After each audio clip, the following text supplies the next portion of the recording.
You're watching Channel 8, MAYC, Maycomb County News at 10 with John Hatfield. Good evening, and thank you for choosing Channel 8. To start off, we have Jeremy Fields with the weather. Thank you, John. It looks like it'll dry out this week. You can say goodbye to the red slop we've been dealing with these past couple of days. By the end of the week, though, it's going to be really hot. You might have to compete with the Hoover carts for the shade of an oak tree. Gents, you might want to put a little extra starch in your collars. Don't worry, though. Relief is coming. This winter is shaping up to be a cold one. Why, if my predictions are to be believed, we may have some of the first snow in a half-century. Thanks, Jeremy. We have more information about the fire that broke out at Mouty Atkinson's early Tuesday morning. Apparently, one of Atkinson's potted plants caught fire during the night. Due to the cold conditions, the additional fire had been lit to prevent the potted plants from freezing. Now, to Matthew Collins with sports. We have a bit of unconventional news in sports tonight. The Maycomb Baptist Church beat the Methodists 24-16 in a game of touch football yesterday. The community event was organized by the Methodists as a fundraiser to pay off their church mortgage. They weren't counting on Cecil Jacobs Sr., however, who delivered numerous touchdown passes for the Baptists, winning them the game. Sounds like a good game, Matt.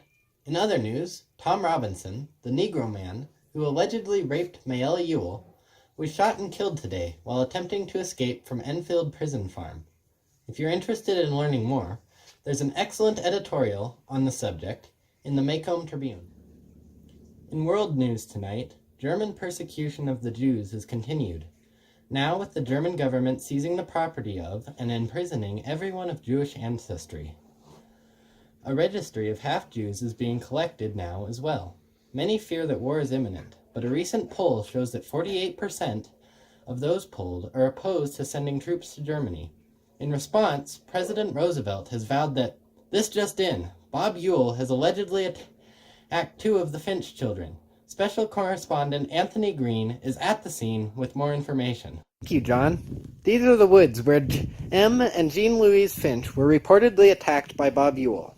The children were walking home from the local Halloween pageant when Ewell, believed to be drunk at the time, assaulted the children with a large kitchen knife. One of the neighbors heard the commotion and came to help. It's suspected that Ewell attacked the children in an act of revenge against their father, Atticus Finch, an attorney who defended a man Ewell had accused of raping his daughter.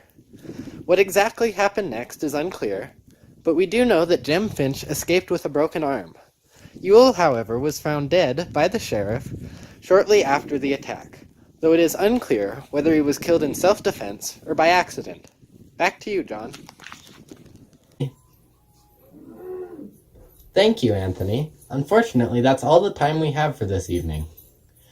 Be sure to tune in tomorrow and check our website for further information.